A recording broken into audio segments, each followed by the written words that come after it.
मैं हूँ मुदिता और आप सभी देख रहे हैं Mudita IAS warrior. So class 9th ये आपकी साइंस की वर्कशीट नंबर 11 है जो आपको 30 जुलाई को दी जाएगी। और आज का हमारा टॉपिक है प्रेशर। बहुत ही इंपॉर्टेंट टॉपिक है। प्रेशर होता क्या है, इसकी डेफिनेशन क्या है, इसकी एसआई यूनिट क्या है और रियल लाइफ एप्लीकेशन क्या है। एप्लीकेशन मतलब कि आपके रियल लाइफ में प्रेशर कहाँ यूज़ होता है, ये सारी चीज़ें हम जानेंगे और साथ में इसके जितने भी क्वेश्चन हैं वो भी सॉल्व करेंगे। बिफोर वी स्टार्ट, अगर आपने चैनल को अब तक सब्सक्राइब नहीं किया है तो सब्सक्राइब ज़रूर कर ले। Take a ball pen in your hand now, press it tipped end with your hand. आपको क्या करना है, एक पेन लेना है और उसकी टिप को ऐसे, जो उसकी टिप होती है ना, पेन की नोक होती है, उसको अपनी उंगली से प्रेस करना है जैसे इस इमेज में दिखा रहा है। डज इट हर्ट, क्या वो आपको हर्ट कर रही है? दैट मीन वो आपको चुभ रही है। यहाँ पे आप इमेज में देख रहे हैं ना, बच्चे ने कैसे ने पेन लिया है और इसने इसकी जो नोक होती है तो इसकी नोक वाली साइड पे अपनी फिंगर को रख के प्रेस कर रहा है। Now press your hand on the other and with the same amount. इसके बाद पहले एक बार आपको नोक वाली साइड पे प्रेस करना है, फिर देखना है आपको क्या ये चुभ रहा है। इसके बाद जो इसका सेकंड साइड होता है, पेन का अपोजिट साइड होता है, वहाँ पे रखना है और वहाँ पे इसको प्रेस करना है। फिर देखना है कि दोनों साइड में एक जैसा लग रहा है। पेन ले सकते हैं या पेंसिल भी ले सकते हैं। आप ऑब्जर्व करोगे जो नोक वाला साइड है वो आपको ज़्यादा हर्ट कर रहा होगा और जो ये वाला साइड है बैक वाला वो कम कर रहा होगा। Does it hurt now, what do you think why this happen? आपको क्या लगता है ऐसा क्यों हुआ? जो नोक वाला नुकीला साइड था वो आपको ज़्यादा हर्ट करेगा और जो सेकेंड साइड है जिधर ढक्कन होता है वो वाला आपको कम हर्ट करेगा। ऐसा क्यों होगा? You know that on application of force, same change might occur, change in shape, size, motion, etc. on an object. So यहाँ से हम समझेंगे application of pressure, किस तरीके से shape और size change करके pressure को change किया जा सकता है। When force is applied perpendicular to surface, it is called a thrust. जब भी हम किसी ऑब्जेक्ट पे फोर्स परपेंडिकुलर अप्लाई करते हैं, what do you mean by perpendicular? Perpendicular मतलब होता है कि 90 डिग्री पे, कोई भी चीज़ अगर आपका 90 डिग्री पे होता है तो हम उसे क्या बोलते हैं? परपेंडिकुलर। तो जब भी आपका फोर्स परपेंडिकुलर अप्लाई होगा किसी भी सरफेस पे तो उसको हम क्या बोलते हैं? थ्रस्ट बोलते हैं। When you apply a force perpendicular to an object that is called a thrust, तब हम इसको क्या बोलते हैं? थ्रस्ट। जैसे आप किसी ऑब्जेक्ट पे बिल्कुल 90 डिग्री पे सीधा फोर्स लगा रहे हो तो हम उसको क्या बोलेंगे? थ्रस्ट बोलेंगे। The effect of this thrust is also depend on the area of which is applied. और ये इस बात पे भी डिपेंड करता है कि आप जिस सरफेस पे अप्लाई कर रहे हो उसका एरिया कितना है। फॉर एग्जाम्पल, आपके पास देखिए, आप जो फोर्स अप्लाई कर रहे हो, अगर वो एक सुई की नोक है उसके ऊपर अगर आप फोर्स अप्लाई करोगे तो क्या होगा? वो पिन अप हो जाएगा। और वहीं एक ऐसी शीट है, पेपर है, उसके ऊपर सेम फोर्स अप्लाई कर रहे हो तो क्या होगा? तो यहाँ पे एरिया पे भी डिपेंड करता है। This defined by another physical quantity as pressure. So यहाँ पे हम इसको प्रेशर से समझने की कोशिश करेंगे। Pressure is defined as the thrust per unit area. Pressure को हम डिफाइन कर सकते हैं थ्रस्ट पर यूनिट एरिया और we can call as force per unit area. Pressure की डेफिनेशन होती है फोर्स बाय एरिया, कि आप किसी ऑब्जेक्ट पे पर्टिकुलर पर यूनिट एरिया पे कितना फोर्स अप्लाई कर रहे हो या कितना थ्रस्ट अप्लाई कर रहे हो उसको हम क्या बोलते हैं? प्रेशर बोलते हैं। और फोर्स की यूनिट क्या होती है हमारी? फोर्स की होती है न्यूटन और एरिया की होती है मीटर स्क्वायर। तो इसकी यूनिट होती है न्यूटन मीटर स्क्वायर और इसको सिंपल में हम पास्कल भी कहते हैं। प्रेशर कैन बी इंक्रीज और डिक्रीज बाय इंक्रीजिंग और decreasing force respectively, force and area respectively. तो एरिया को हम बढ़ा सकते हैं और घटा सकते हैं, इसी तरीके से फोर्स को बढ़ा सकते हैं, घटा सकते हैं, तो उसके अकॉर्डिंग हमारा प्रेशर भी चेंज होगा। देखिए, pressure is directly proportional to what? Force. Pressure हमारा फोर्स के डायरेक्टली प्रोपोर्शनल है। अगर हम फोर्स बढ़ाते हैं तो प्रेशर भी बढ़ जाता है और ये इन्वर्सली प्रोपोर्शनल है किसके? एरिया के। अगर हम किसी चीज़ का एरिया बढ़ाएंगे, ज़्यादा एरिया होगा तो प्रेशर कम लगेगा और एरिया घटाएंगे तो प्रेशर बढ़ेगा। इसका मतलब अगर आप प्रेशर बढ़ाओगे तो एरिया घटेगा, एरिया बढ़ाओगे तो प्रेशर घटेगा। ये दोनों एक दूसरे के अपोजिट होते हैं और फोर्स और प्रेशर एक दूसरे के सिमिलर होते हैं, डायरेक्टली प्रोपोर्शनल होते हैं। जितना फोर्स बढ़ाओगे उतना ही प्रेशर बढ़ेगा। अब यहाँ पे आपको रियल लाइफ कुछ एग्जाम्पल दिए हैं। यूज ऑफ इंक्रीजिंग प्रेशर, हम किस तरीके से प्रेशर इंक्रीज कर सकते हैं? By decreasing application of force, by application of force को कम करके।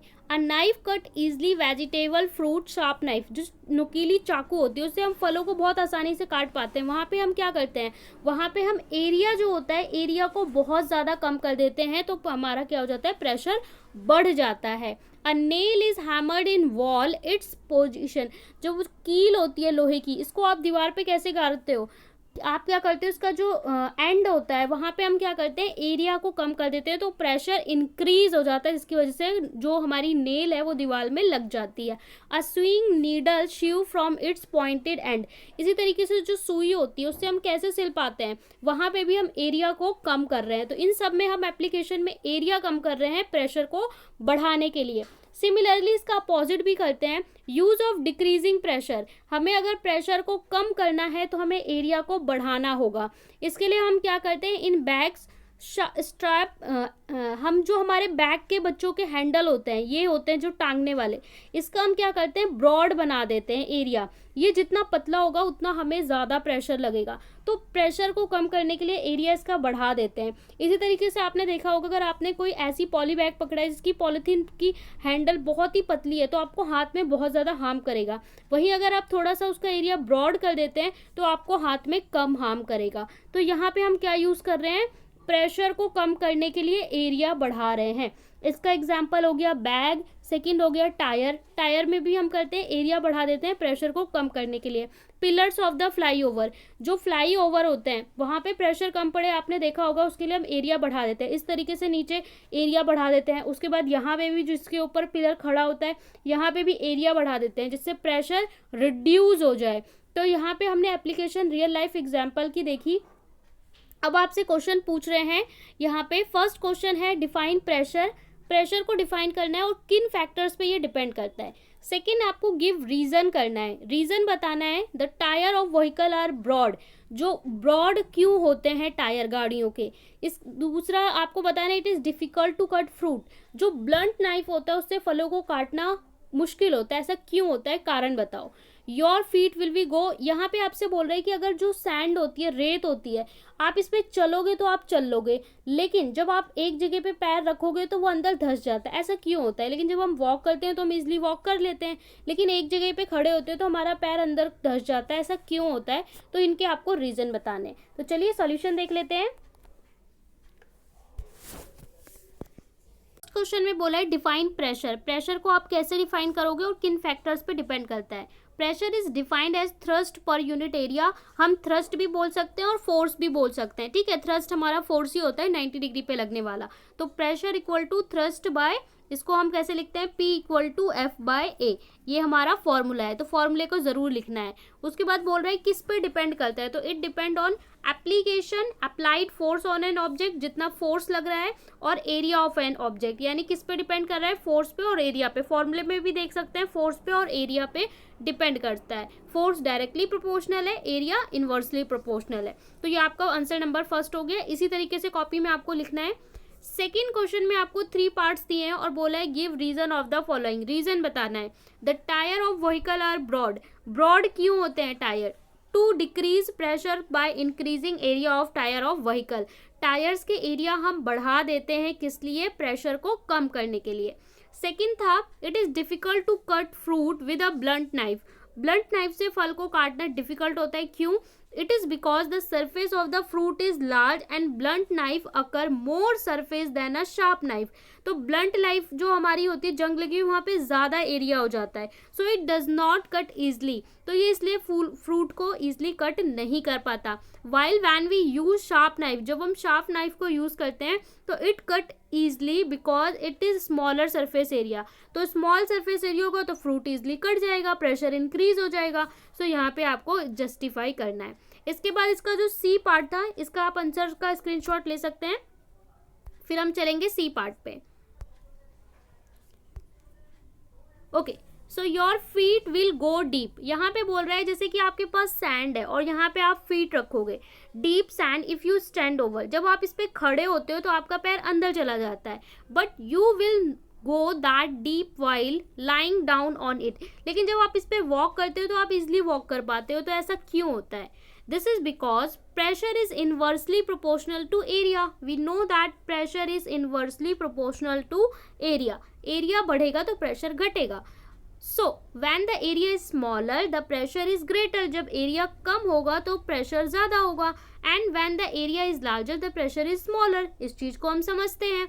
While standing on loose stand the area of foot will smaller, therefore the pressure is greater and we deep into soil.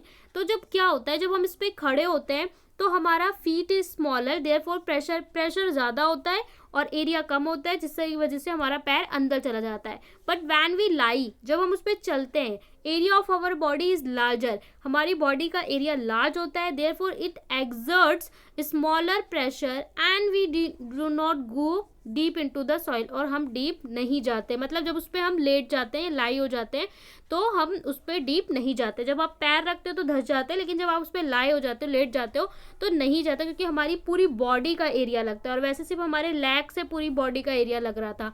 तो ये होगा आपका justify answer. यहाँ पे हमारी worksheet complete होती है। आई होप आपको समझ में आ गया होगा। तो चैनल को ज़रूर सब्सक्राइब करें, फ्रेंड्स के साथ शेयर करें और साथ ही फॉलो कर सकते हैं टेलीग्राम चैनल पे।